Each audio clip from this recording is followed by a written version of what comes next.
आदाब। JKC news के उर्दू खबरनामे में आपका खुशामदीद। मैं हूं आपके साथ आलम खान हकला। खबरों पर आगे बढ़ने से कबल आइए नजर डालते हैं इस वक्त की अहम सुर्खियों पर। डीजीपी दिलबाग सिंह ने कटरा में जदीद तर्ज के 3 मंजिला पुलिस स्टेशन इमारत का किया इफ्तिताह। कहा कुकरनाक हमले का पुरअमन हालात में नहीं हुआ कोई असर। कहा कश्मीर में हालात हैं पुरसकून।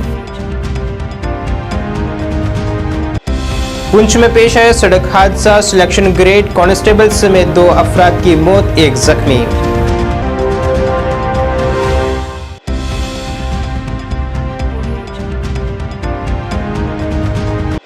जिले बारामूला में एक दहशतगर्द 2 खवातीन समेत 5 OGW गिरफ्तार। 14 हफ्तों में लश्कर तैयबा की 2 कमीनगाहों को किया गया तबाह।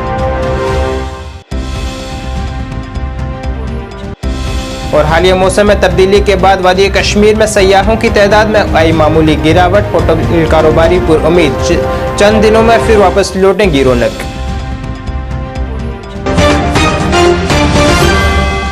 अब खबरें तफसील से।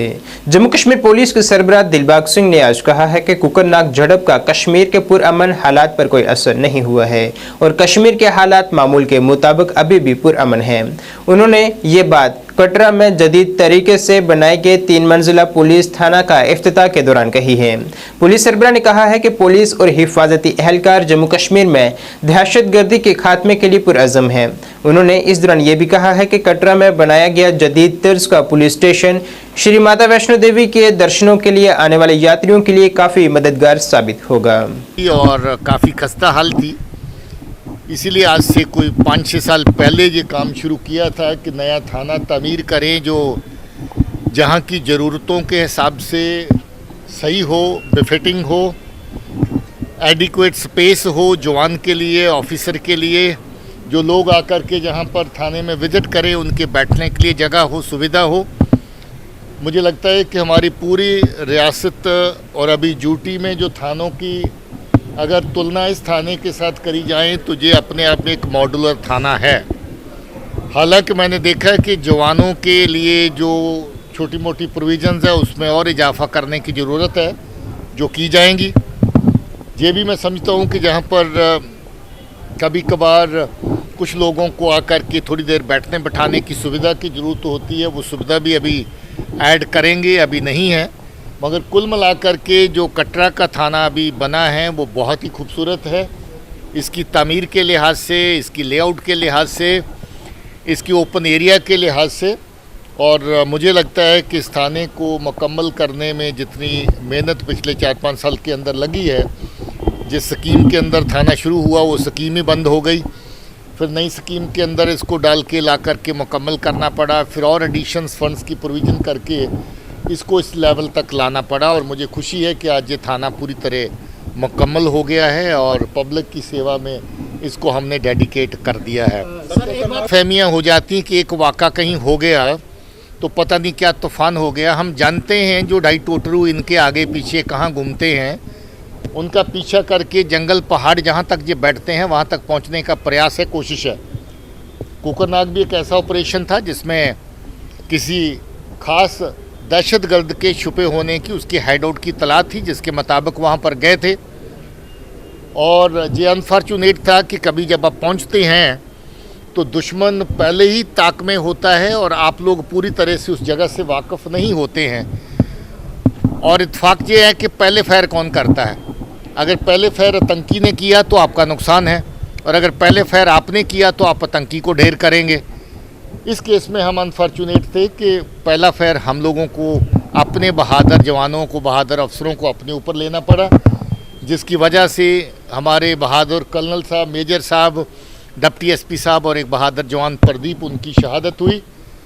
ये कोई छोटी बात नहीं है कि आप दुश्मन का पीछा करने के लिए ख़तरे को जानते हुए फिर भी ख़तरे की परवाह न करते हुए ऐसी जगह पे पहुँचें और दहशतगर्द को मारने का या दहशतगर्दी का सफाया करने की कोशिश में अपनी कंट्रीब्यूशन दें।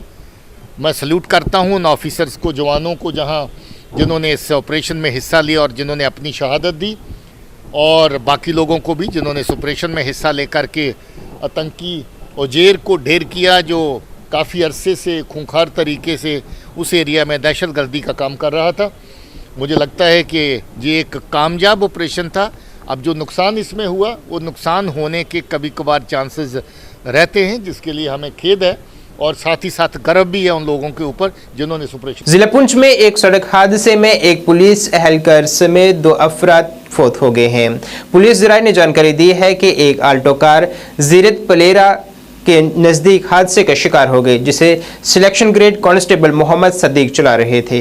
इस सिलसिले में जानकारी दी गई है कि मोहम्मद सदीक साकना पलेरा की मौके पर ही मौत वाक़ा हो गई है, जबकि जमील अहमद और नईम उल हक को जख्मी हालत में सरकारी अस्पताल मुंतकिल किया गया। यहाँ जमील अहमद की जख्मों की दर्द बर्दाश्त न करते हुए उन्होंने दम तोड़ दिया।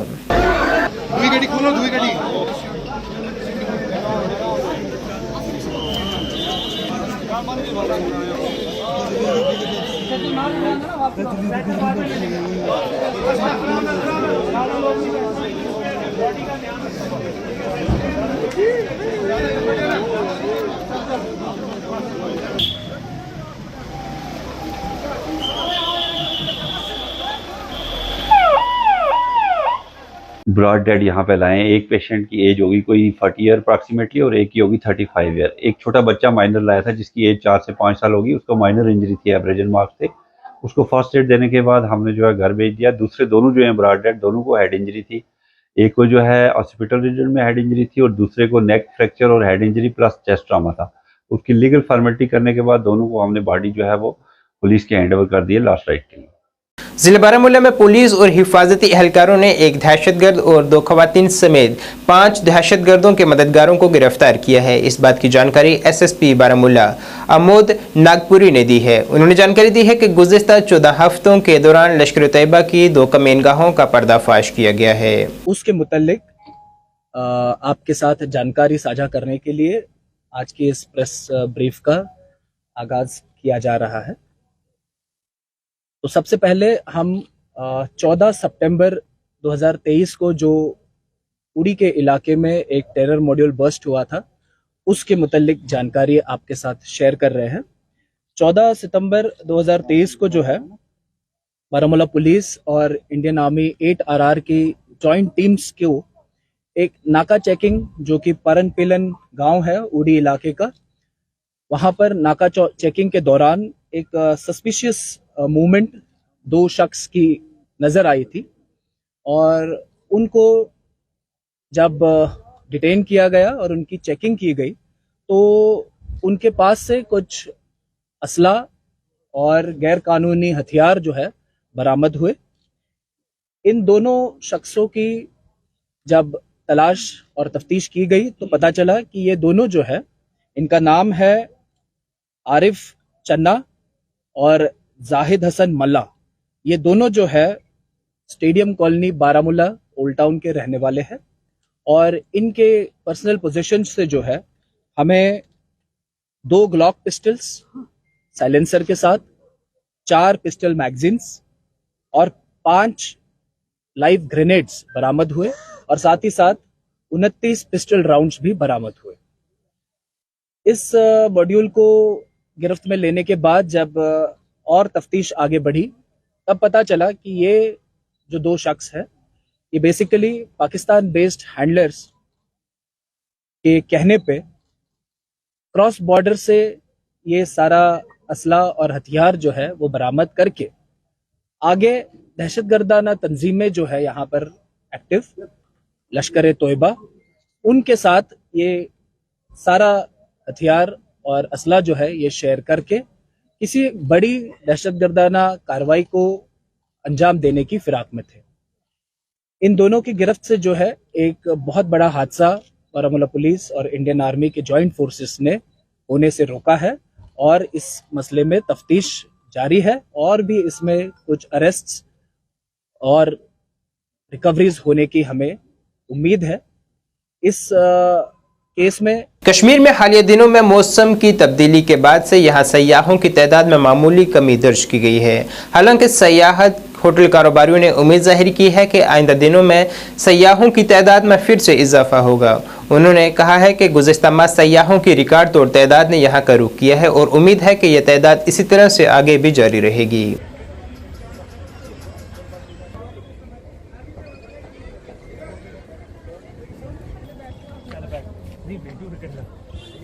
कम है। उससे पहले बहुत ज़बरदस्त टूरिज़्म था यहाँ पे, तो गवर्नमेंट ने बड़ी इनको ये दिया था बाकी फैसिलिटीज़, जिससे टूरिज़्म यहाँ पे फ्लो ज़्यादा हो गया था। तो इस बार 2 महीने से थोड़ा टूरिज़्म कम है। अभी लगता है कि विंटर में टूरिज़्म अच्छा आएगा और थोड़ा सा बढ़ भी रहा है अभी। तो टूरिज़्म आए थे, बिल्कुल बिल्कुल। तादाद यहाँ पर आई थी और आज जो है रिड्यूस कितना हुआ होगा? मेरे ख्याल से अभी 80% रिड्यूस हुआ है, 80% के करीब रिड्यूस हुआ है।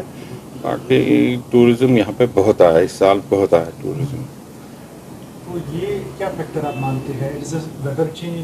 वेदर चेंज भी है और बाकी स्कूल की छुट्टियाँ भी कम हो गई है, बाकी इसी वजह से शायद हो गया है। You have expectations that tourism will again flow will go up. डाक बंगला बारामूला में शहद की मक्खियों को पालने और उनकी नशोनुमा के मुतल्लिक 2 रोज़ा सेमिनार बेदारी प्रोग्राम की शुरुआत की गई है।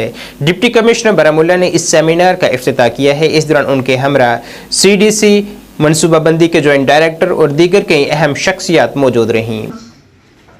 बीकीपिंग के बारे में, बीकीपिंग बारामूला में इस अरूज पे है, ऐसे काम हो रहा है। ऐसे छोटे young entrepreneurs, self help groups और छोटे एंटरप्रेन्योर्स इससे जुड़ रहे हैं और अपना रोजगार हासिल कर रहे हैं।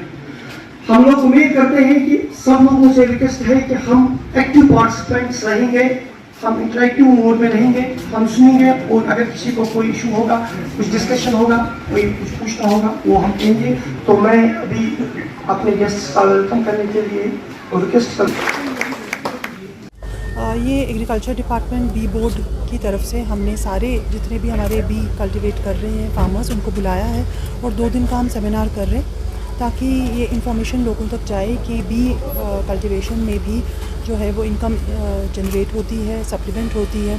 बहुत सारे फार्मर्स हमारे जो हैं इसमें इन्वॉल्व हैं और बारामूला में हमने under award money aspirational district भी बहुत सारे जो पब्लिक सेक्टर में प्लांट्स लगाए हैं इसकी फिल्ट्रेशन पैकेजिंग के लिए। इसके साथ साथ बहुत डिफरेंट टाइप की हनी हमारे गुलमर्ग में या उड़ी सेक्टर में प्रोड्यूस होते हैं जो कि बहुत यूनिक क्वालिटी के हैं और ओरिजिनल ब्रांड हम क्रिएट कर रहे हैं। और इसके साथ साथ हम इसको ऑनलाइन प्लेटफॉर्म्स पे भी ऑनबोर्ड करने की कोशिश कर रहे हैं। आज का जो सेमिनार रहेगा उसमें जितने भी हमें सजेशंस वगैरह आएंगी उससे हम अगले साल का भी प्लान बना सकेंगे कि इस तरह से ज़्यादा से ज़्यादा फार्मर्स को इसमें इंक्लूड किया जाए और उनकी इनकम कैसे इंक्रीज़ कर सकते हैं। ये 2 रोज़ा जो एक सेमिनार का इनकाद किया गया है बारामूला डाक बंगला में, ये गवर्नमेंट ऑफ इंडिया का जो नेशनल बी बोर्ड है और ये एक स्कीम है national bee keeping and honey mission, उसके तहत हमारे 2 दिन का सेमिनार है जिसमें हमने लोगों को बुलाया है और जो हमारे लोग इसमें काम कर रहे हैं और जो नए लोग भी इसमें आना चाहते हैं, खासकर लेडीज़ फार्मर को भी हमने बुलाया है। इसमें यूनिवर्सिटी के एक्सपर्ट्स भी आए हैं, लोगों से उनका इंटरेक्शन चल रहा है, लोग अपने कुछ भी सवालात खदशा जो भी। इंदवाड़ा में BSF की 26वीं बटालियन की जानिब से एक खून अतिया कैंप मुनक़िद किया गया। ये कैंप आयुष्मान भाव पहल के तहत सेवा पखवाड़े का एक हिस्सा है। इस कैंप में 30 BSF एहलकारों ने खून अतिया किया है जो कि अहम जिंदगियों को बचाने में बहुत कारगर साबित होगा। इस कैंप का इफ्तिताह second in command Vijay Singh ने किया। पार्टिसिपेट कर रहे हैं और सिविल पब्लिक के मदद के लिए आगे आए हैं और इस काम को हम आगे भी जैसे मौका मिले तो बढ़ाते रहेंगे और ताकि जवान सिविल पब्लिक के लिए कितने मोटिवेट हैं, कितने आगे बढ़ सकते हैं, कितने कर सकते हैं, ये हम आम पब्लिक को बताना चाहते हैं और दिखाना चाहते हैं कि जवान सिर्फ मतलब बॉर्डर के ड्यूटी के लिए नहीं, बॉर्डर जवान सिविल पब्लिक के लिए भी बहुत कुछ कर सकते हैं। 20 बटालियन से मैंने रक्तदान किया हुआ है और मैं चाहता हूं कि देश के जितने भी बेरोज नागरिक हैं या उनके लिए जितना भी रक्तदान की जरूरत पड़े हम आगे भी देते रहेंगे और अपने बॉर्डर पर रहने के बावजूद भी। आर्जी मुलाजमीन की जानिब से आज श्रीनगर में एक पुरजोर एहतजाज किया गया है। एहतजाज कर रहे मुलाजमीन का मुतालबा था कि उनकी खिदमात को मुस्तकिल किया जाए, उनकी तनख्वाहों में इजाफा किया जाए और मिनिमम वेजेस कानून नाफिज किया जाए। एहतजाज कर रहे मुलाजमीन का कहना था कि उन्हें जो तनख्वाह दी जा रही है वो नाकाफी है। उनका कहना था कि हुकूमत उनकी जायज़ मांगों की जानिब कोई संजीदगी नहीं दिखा रही।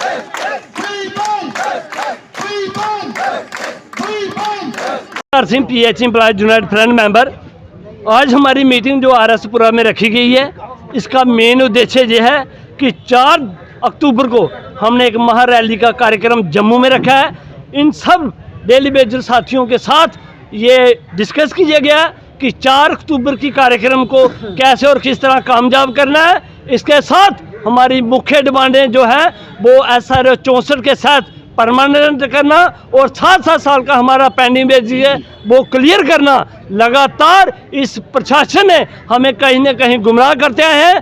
कहीं LG प्रशासन डेली वेजर को परमानेंट करने की बात करते हैं और हमारी डिमांड को जायज़ डिमांड ठहराते हैं, तो कहीं इनके ऑफिसर एक अलग सा बयान देके हमारे डेली वेजरों को गुमराह करने की कोशिश करते हैं। मगर मेरी आपके माध्यम से LG प्रशासन को सीधी चेतावनी, हम लोगों ने 30 साल इस डिपार्टमेंट को दिए हैं, बिना पॉलिसी के अब घर वापसी नहीं होगी।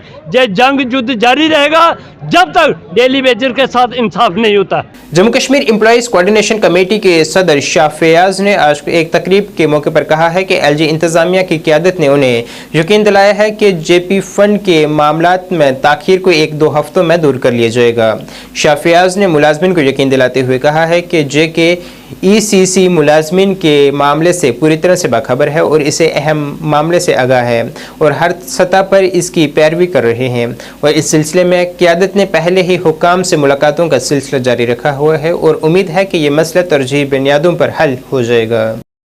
सेक्रेटरी हातिम करीम साहब, मेरी एक टीम जो है, हमने हाल ही के दिनों में सेक्रेटरीट में डायरेक्टर बजट से बात की, फाइनेंशियल कमिश्नर से भी हम इन टच हैं। तो एक जो बजट में जो एक प्रोविजन रहता था कि एडवांस में हमारी जो अलॉटमेंट रहती थी, GP फंड्स का जो पैसा रहता था वो ट्रेजरी में एडवांस में रहता था। चूंकि कुछ वजूहात की बिना पे जो पिछले साल से ये क्राइसिस पैदा हो गई कि बजट जो हमारे जो बिल्स ट्रेजरी में जाती हैं GP फंड्स के, वहां पे अवेलेबल एडवांस में नहीं होता है। उसके लिए हमारे एम्प्लॉयज को, टीचर्स का नहीं है, JNK में 4.5 लाख एम्प्लॉय सबका इशू है। तो इसकी वजह से जो वहां पे एडवांस पेमेंट नहीं रहती है, उसकी वजह से 3-3, 4-4 महीने रुकना पड़ा है। लेकिन मुझे डायरेक्टर बजट्स ने ये एश्योरेंस दी है कि with in days 10-12। Jammu Kashmir contractors coordination committee के चेयरमैन गुलाम जिलानी पुरजा की जानिब से आज एक प्रेस कॉन्फ्रेंस की गई है, जिसमें उन्होंने हुकूमत से मुतालबा किया है कि उनके बकाया बिलों को जल्द मंजूरी दी जाए ताकि उनका पैसा वागुजार हो सके। उनका कहना था कि वो पूरी लगन से काम अंजाम दे रहे हैं, लेकिन उनके पैसे को बकाया रखा जा रहा है, जिसे जल्द अज जल्द वागुजार किया जाना चाहिए। हो गई हमें टेबल पर एक टेबल से दूसरे टेबल नहीं जाना पड़ेगा। लेकिन बदकिस्मती ये हुए कि जैसे मुझे लगता है कि बाकी जो हमारे पोर्टल है, JK टेंडर्स है, उनका पोर्टल जो है, या PMGSY का पोर्टल है, वो अच्छी तरीके से चलता है। लेकिन बदकिस्मती ये PWD डूम उस तरीके से फंक्शन नहीं कर रहा है, क्योंकि हमारा जो पिछला हमारी जो 50% रिलीज़ हो गई है, इसकी वजह से जो 50% गवर्नमेंट ने पेमेंट इस साल की रिलीज़ कर दी वो भी अभी पेंडिंग ही है बिकॉज ऑफ PWD डूम। अगर यहाँ हज़ारों बिलें यहाँ पर पड़ी है, मुझे लगता है कि मसा 24 घंटे में कभी एक बिल चढ़ती है, हालांकि कभी कभी वो बिलें वापस भी आ जाती है, 8 दिन के बाद बिल वापस भी आ जाती है। हम कई दफ़ा इसके बारे में हम ऑनरेबल प्रिंसिपल सेक्रेटरी से भी मिले, उन्होंने भी बहुत इसमें कोशिश की कि ये ठीक होना चाहिए, लेकिन मुझे नहीं लगता है कि बदकिस्मती है अभी तक वो ठीक नहीं हुआ। अब हमने गवर्नमेंट को ये बताया था कि दिसंबर आने वाला है, फाइनेंस की तरफ से एक कैप लगने वाली है, तो हमने उनको कहा था कि आप मेहरबानी करके हमें ऑनलाइन भी रखो और ऑफलाइन भी रखो, दोनों सिस्टम रखो, ताकि ये जो पैसा आया हुआ है, ये जो प्लान इस साल का मुनक्कद हुआ है, वो जो पैसा आया हुआ है, ताकि वो लैप्स ना हो जाए, और ठेकेदारों ने वो काम भी किया हुआ है। दूसरा मसला हमारा है जो इस वक्त यहाँ की ट्रेजरियाँ हैं, ट्रेजरियों में जब तक चीफ सेक्रेटरी साहब के पास ये ओहदा था, फाइनेंशियल कमिश्नर चीफ सेक्रेटरी काम कर रहे थे, हमारी जो बिलें थी, कंट्रैक्टर्स जो पेमेंट थी, 48 घंटे में हमारी पेमेंट हो गई थी।